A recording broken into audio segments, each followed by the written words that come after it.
Welcome back, ladies and gentlemen, to another episode of Ohio Volley Talk. This time, it's just Nick and I. Easter weekend coaches are pretty busy, but we're going to take a look at some games around the area, see what happened, because there might not have been a lot of action this week, but there definitely was a lot of good games. Nick, what's one that stood out to you right away? Yeah, so I mean, this week in particular was a pretty eventful week for Hilliard Derby. I mean, they had two different five-set matches. One ended in a loss to Liberty. The other one ended in a win against a very good Dublin Jerome team. We're gonna I'm gonna start by talking about the one against Dublin Jerome, where Dublin Jerome had him in the first two sets, went up 2-0, but then Hilliard Derby with the reverse sweep took the W. Yeah, and obviously Dublin Jerome not an easy opponent. And the reverse sweep is never easy against a team as good as Dublin Jerome. It's even harder. But those last three sets, I mean, the margin that they won by just kept getting larger too. It really felt like they were control in that back half. And that they definitely needed a pick me up after another close loss to Berlin earlier in the week. But Derby 7-2 on the year. Their two losses are to two good teams. Definitely can be a scary team headed into the rest of the year. I mean, they've got Worthington up pretty soon, and that'll be something to look at for sure. But rematches with Berlin and Jerome later, they're just a very good team. Um, and their only other loss came to Liberty, so they haven't lost like convincingly yet. Two five-set losses, and Jerome, they beat Ignatius. So that's really their claim to fame so far, and they're a very, very good team. So I think that uh, I mean, I wouldn't be surprised if we see these two, depending on the seeding, face off again. But knocking Jerome to 7-1 after their great start of the season is very impressive. Yeah, and I mean, you mentioned how in the back half of the game that Hilliard Derby was pretty much in control. That wasn't really the story in the first part of the game. I mean, Dublin Jerome beat him in the first set 25-16. I mean, that's a pretty big margin, but then the second set was a lot closer, 25-23. And then like you said, the margin just kept getting bigger and bigger. So I think Hilliard Derby, they may have gotten off to a little bit of a slow start, but now they're on the uprise and they're coming for these top teams. Yeah, and I think that that slow start, might have been a little bit of a hangover after their game against Berlin, which we can talk about now. Which I don't know how you get a game closer than this. Darby almost pulled off another reverse earlier in the week. This was before that game against Jerome, but those first two sets, they went down. First set, 25-20, already pretty close. Second set, 26-24. Berlin up 2-0. Then Darby comes back with 25-20 in the third. And then in that fourth set, it ended 31-29, and Berlin would then close it out in the fifth, 15-13. But I mean, I don't see how a game gets any closer than that. Yeah, I mean, both of these teams, I mean, it was just a very good game, especially that fourth set. I love seeing sets like that where it goes into the 30s. Like you're just in for an exciting game. And I mean, Hilliard Derby almost pulling off the reverse sweep in and of itself is just amazing. But just the entertainment here is just great. Yeah, and Berlin really got it done off the back of a few guys. Really, they had three guys in double-digit kills, nearing on four. They had one with nine there, but they just look like a very well-rounded team right now. They got swept by Worthington, but that was a few weeks ago at this point in their third match of the season. Since then, they've beat a whole list of great teams. They beat Liberty, St. X, Jackson, Davidson, and now Derby. It's a pretty good resume headed into their this week's matchup against Dublin Jerome. And they're another team in the Columbus area that really could do some damage to a lot of teams, not just come in the playoffs, but throughout the rest of the regular season. I mean, they've got another matchup against Derby and another matchup against Worthington, but they're feeling like they can run through anyone right about now. Yeah, and I mean now that we're like a couple weeks into the season and like a decent amount into the season, they're really it's really anyone's game. Because I mean, as far as as far as talking about like the state championship goes, it's really anyone's game. Like Berlin is playing very well. Here, Derby's playing very well. Then there's obviously the Thomas Worthington, Ignatius, like those kinds of teams that are already up there in the front runners. But this really shows that like games like this really shows that this could really be anyone's tournament. Yeah, and Berlin really running off the back of Kushal Patyam. He had 14, excuse me, no, 17 kills in that game against Derby as well. Hitting pretty solidly that game as well, 342, but on the season his hitting percentage is a little lower, but definitely a very good junior, someone that's going to be making noise for not just this year, but the next year as the leader of that Berlin team. But there was a lot of five-set games this week, and a lot of reverse sweeps too. We saw it with Baden and Bishop Fenwick as well, and that was another hotly contested game. Yeah, I mean, this time talking about the D2 matchup, I mean, we just love these 5 set games. I mean, there's just nothing better in volleyball Yeah. than watching these 5 set games. Yeah, well, I mean, these are two top teams, two GCL co-ed teams, and Fenwick has been doing pretty solidly so far against D2 opponents. Baden coming off a loss to McNick, but that was, of course, it was another five-set game um, earlier. But that they got two bounce-back wins, two sweeps over Chaminade and Oak Hills. But I mean, Fenwick, just a really tough team to run into so far. Um, they were led two 11 kill players there um, for Fenwick. Baden, they got ahead in that first set, another close one, 25-20, but from that second set onward, you could feel that Baden was maybe going to flip it 28-26. Excuse me, Fenwick was going to flip it as Baden took that 28-26. Fenwick three-set wins in a row, 25-23, then 25-17, which is maybe more expected from Fenwick coming into this one, and then close it out 15-12. Just a very good win from them.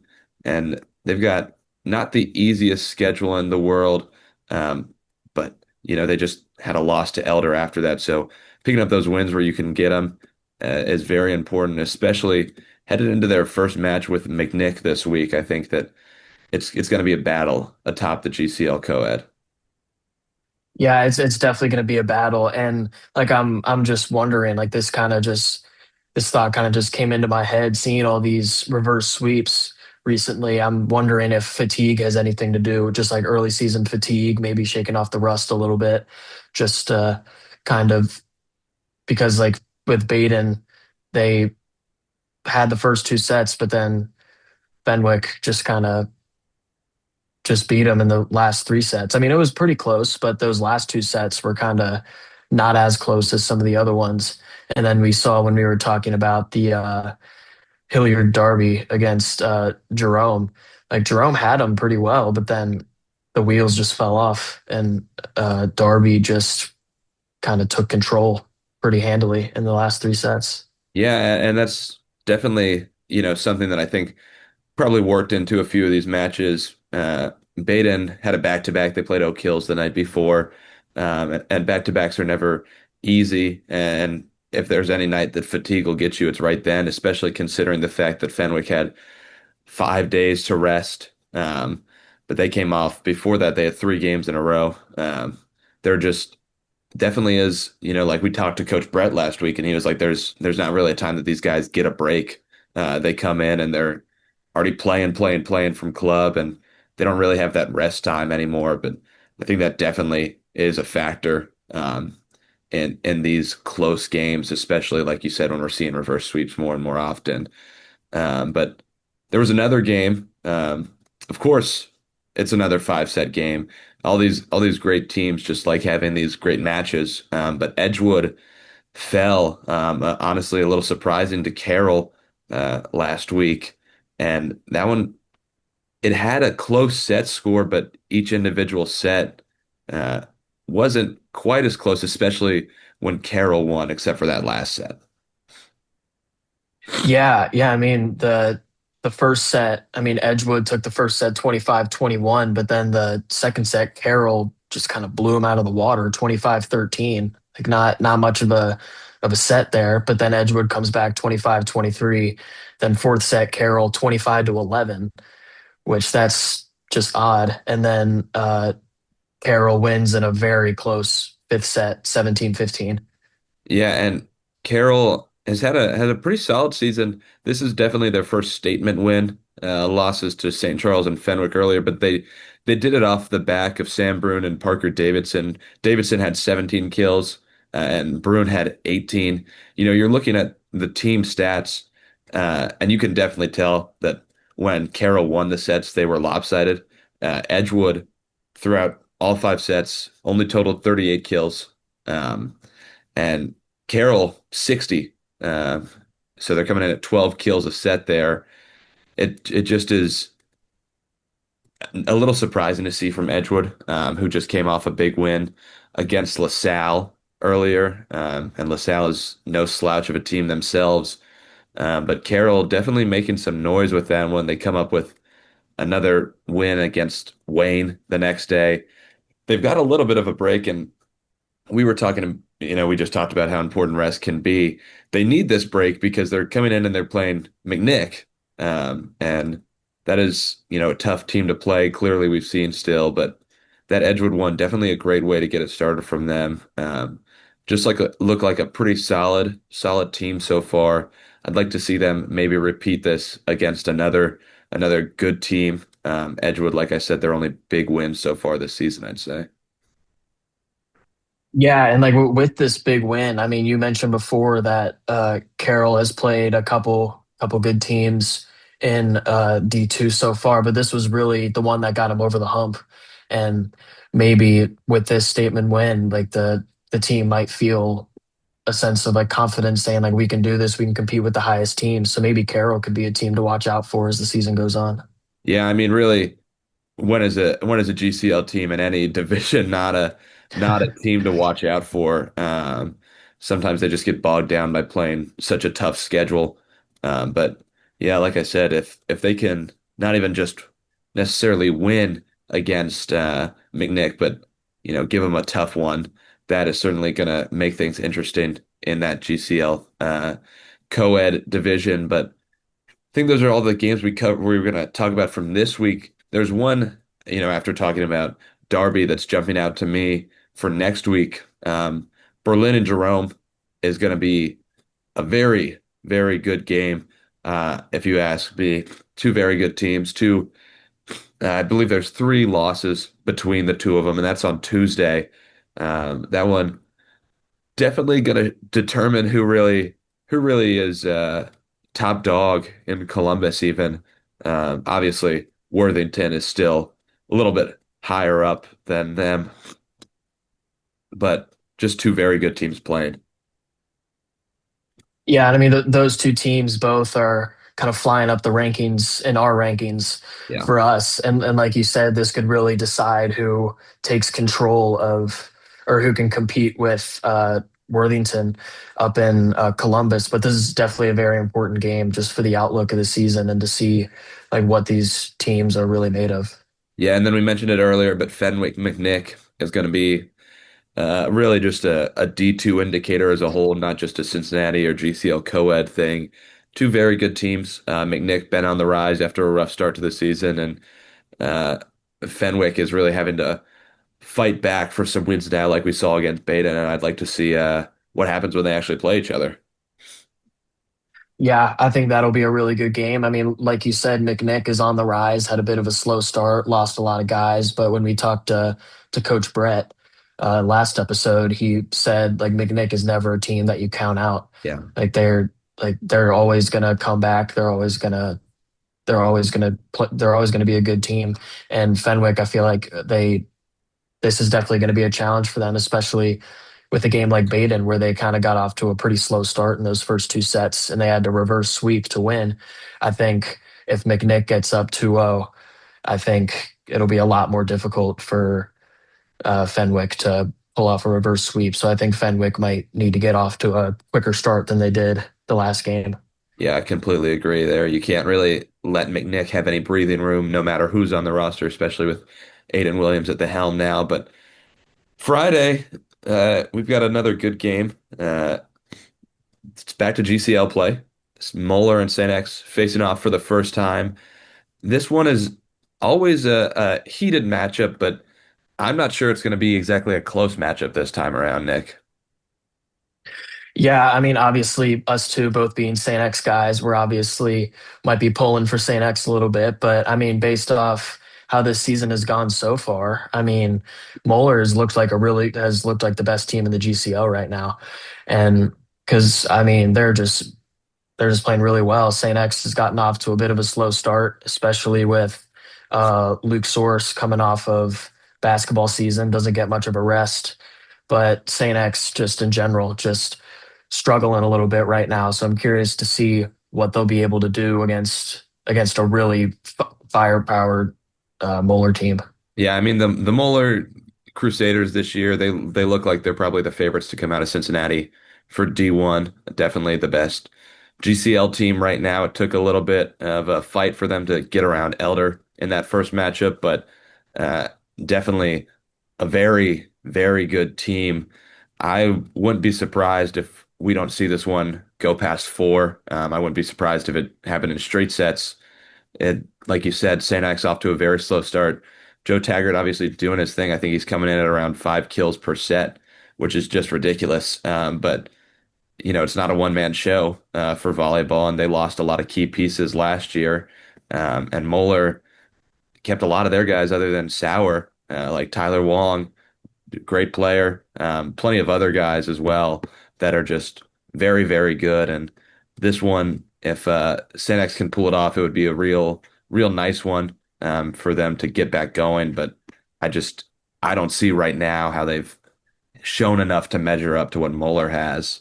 But I think the last game I'd like to talk about next week is a Saturday game, LaSalle, McNick, another D2 game. It'll be very, very uh, elite play between these two teams. Very good teams so far.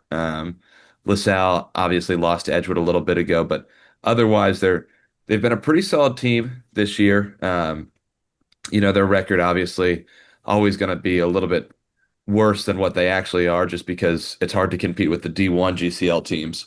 But they took a set off of Moeller in that loss, so that's definitely an encouraging sign. But other than that loss to Edgewood, they've been undefeated in D2, and we talked about McNick already. I think it's just going to be interesting because LaSalle is coming off that back-to-back where they're going to be playing Elder the night before in what will be a tough GCL game. And this is another one that is a top of D2 matchup. It'll shake out really who's coming out of Cincinnati for the Final Four. Yeah, I mean, even though LaSalle's record might seem a little misleading, I think they're you can't sleep on them because I mean they're playing against teams like Elder, Moeller, St. X, like really three-headed monster right there in the D1 picture. But that one loss against Edgewood, again, like that's a really good D2 team who also has a chance of winning it all. But the rest of their games, they've been undefeated. They've played very well. And I think even against Elder, I think they'll put up a really good fight against Elder. And then, like you said, the back to back against McNick, I'm going back to the fatigue thing that I said before. Like maybe LaSalle might just like run out of juice towards later in the game if it goes to that fourth and fifth set. I think if it does make it there, I think LaSalle will really have to dig deep and just try to push through to get the W. Yeah, and like we mentioned before, of course, McNick got one day of rest in between their Fenwick LaSalle game, but it's St. Charles for them later that afternoon on Saturday. So fatigue might come and get them later. It's like you said, a lot of packed games nearby each other as we're getting to this middle part of the season where teams are really trying to boost their schedule, see who they measure up against, and this is the part of the season where the matchups really get exciting, and they're not just warm up games anymore, or games that don't quite matter as much to teams. Maybe they're just measuring sticks at the start of the season. This is where your wins matter and your losses can really derail your season. Yeah, and I mean these are just some I mean like you said, these are just some really important games, especially mid-season. This kind of determines like how other teams are going to look at you. Like are you going to be a legitimate threat that's going to be in their path to the state championship, or are they just a team that you can kind of breeze by? Like these games really determine how like the outlook that other teams have on you. Yeah, and I'm really excited to watch all these games this week. I think those are the only ones, obviously, a lot more good games than just that. Plenty more to keep an eye on, but those were the ones that really jumped out to us. And I think that's all we have to talk about today, Nick. Definitely a shorter episode, no coach, but next week, hopefully, we should come back with another coach. We'll be very excited to talk about the games we just talked about and then some. I wouldn't be surprised if we end up talking about a lot more five-set results like we did this week. But that's all we had for today. Thank you so much for watching, guys. See you next episode.